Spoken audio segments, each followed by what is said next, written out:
Imagine a future where the world's most powerful resource isn't oil, but something you can't even touch, battling against something you can hold in your hand.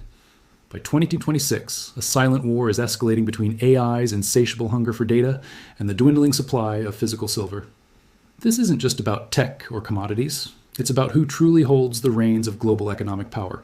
And what I'm about to show you will fundamentally change how you think about technology, resources, and where the real economic conflicts of the next decade are happening. The year is 2026, and the biggest conflict you haven't heard about is already underway. It's a clash between artificial intelligence, relentlessly mining the digital world for information, and the tangible finite reality of silver scarcity. This silent war is set to fundamentally rewire how wealth is created and controlled. And here's what makes this so critical. Most people think AI is purely digital, purely intangible, existing somewhere in the cloud with no physical footprint. That couldn't be more wrong. Every AI model, every data center, every breakthrough in machine learning requires massive physical infrastructure. And at the heart of that infrastructure is silver, one of the most critical and increasingly scarce materials on the planet. Let me start by explaining something that most people completely miss when they think about artificial intelligence. When you interact with ChatGPT, when you ask an AI to generate an image, when autonomous vehicles process sensor data, you're not just using software. You're using massive data centers filled with servers, each packed with processors, circuit boards, cooling systems, and miles of wiring. These facilities are physical in every sense of the word.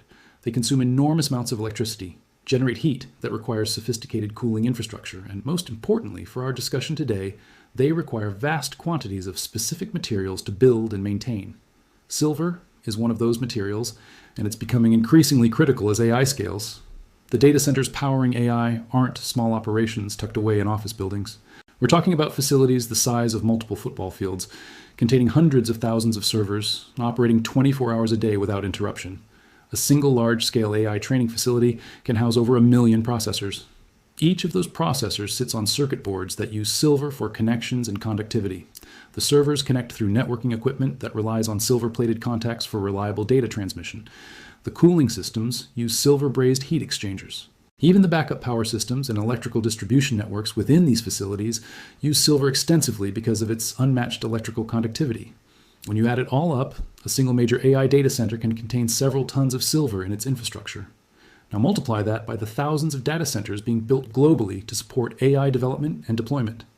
Microsoft is building data centers across multiple continents. Google has dozens of facilities dedicated to AI workloads. Amazon, Meta, Alibaba, Tencent, every major tech company is racing to build more capacity. And it's not just the tech giants. Every industry is building AI infrastructure.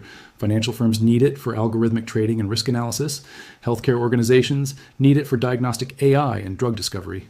Manufacturing companies need it for quality control and predictive maintenance. Governments need it for everything from traffic management to national security. The build-out of AI infrastructure is happening at a pace and scale that has no historical precedent. And every single facility being constructed requires silver. AI's exponential growth creates a demand curve that's genuinely alarming when you understand the physical constraints.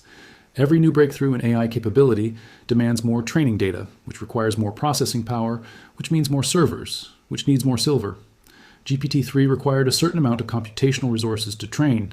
GPT-4 required significantly more. The models being developed now require even more than that. This isn't linear growth where you can predict future needs by extrapolating past trends. This is exponential growth, where each generation of AI models requires multiples of the resources that previous generations needed, and we're not even close to hitting any kind of ceiling on model size or capability. Researchers are still finding that bigger models with more parameters trained on more data perform better. That means the demand for AI infrastructure, and therefore for silver, is going to keep accelerating. Here's where the invisible becomes tangible in ways that should concern anyone paying attention to global economics. The digital nature of AI creates this illusion that it exists somehow separate from physical constraints. Data, algorithms, neural networks, these concepts feel abstract and limitless, but they're not. They're entirely dependent on physical hardware, and that hardware requires specific materials with specific properties. Silver is the best electrical conductor of all metals. It's better than copper, better than gold, better than anything else we have access to at scale. For high-speed data transmission, for sensitive electronic components, for applications where electrical resistance needs to be minimized, silver is often the only practical choice. You can't just substitute something else without sacrificing performance, and in the competitive world of AI development where milliseconds of processing speed can matter, nobody wants to sacrifice performance. This brings us to silver's role in the modern economy, which extends far beyond what most people realize. When people think about silver, they typically think about jewelry, coins, maybe some silverware. That's a tiny fraction of actual silver demand. The reality is that silver is one of the most industrially critical materials in the modern world, and its importance is growing every year. Solar panels, the kind that are being installed by the millions as the world tries to transition to renewable energy, use silver paste in their photovoltaic cells. It's the material that collects and conducts the electrical current generated when sunlight hits the panel. The average solar panel uses about 20 grams of silver. That might not sound like much, but when you're installing hundreds of millions of panels annually, it adds up fast. Electric vehicles represent another massive source of silver demand. EVs use significantly more silver than traditional cars because of their electrical systems, battery management, charging infrastructure, and the growing number of electronic features and sensors. A typical EV contains between 25 to 50 grams of silver, roughly double what a conventional car uses. And we're in the early stages of the EV transition. Global EV sales are growing at double-digit percentages year over year. Governments around the world have mandated transitions away from internal combustion engines. California has banned the sale of new gas-powered cars starting in 2035. The European Union has similar targets. China is pushing hard toward electrification. This isn't a niche market anymore. This is the entire global automotive industry transforming, and that transformation runs on silver. The electronics industry broadly consumes enormous quantities of silver. Your smartphone has it. Your laptop has it. Tablets, smart home devices, wearables, all of them contain silver because of its superior electrical properties. As devices become more sophisticated as 5G and eventually 6G networks roll out, requiring more complex circuitry as the Internet of Things puts sensors and processors in everything from refrigerators to streetlights, the amount of silver embedded in the global electronics ecosystem keeps growing. We're not just talking about consumer devices either. Industrial electronics, medical equipment, military systems, aerospace technology, all of it requires silver for reliable, high-performance electrical connections. Medical applications for silver are expanding as well. Silver has natural antimicrobial properties, which makes it valuable for medical devices, wound dressings, and hospital surfaces. As healthcare becomes more technologically advanced, and as concerns about hospital-acquired infections grow, the use of silver in medical settings is increasing. It's used in surgical instruments and catheters and bandages for burn victims and water purification systems. These aren't huge quantities per application, but the cumulative global demand is significant and growing. What makes silver irreplaceable in many of these applications is its unique combination of properties. It's the best electrical conductor, it's the best thermal conductor.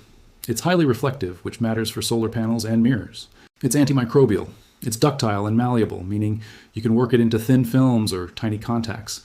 It's relatively resistant to corrosion in most environments. No other single material offers all of these properties. Copper is cheaper and a decent conductor, but it's not as good as silver and it oxidizes more easily. Gold is an excellent conductor and doesn't corrode, but it's far more expensive and less abundant. Aluminum is cheap and lightweight, but nowhere near silver's conductivity.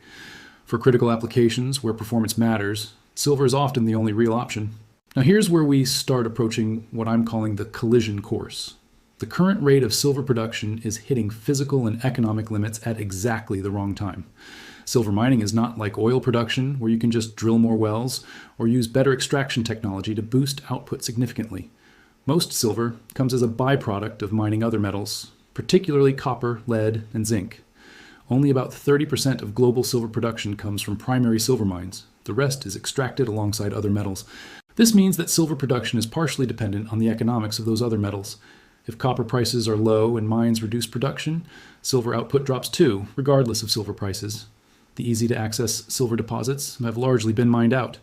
What remains requires going deeper, processing lower-grade ore, or mining in more challenging locations. All of this increases costs. The average grade of silver ore being mined today is lower than it was decades ago, meaning you have to move more rock and process more material to get the same amount of silver. Energy costs for mining have risen, labor costs have risen.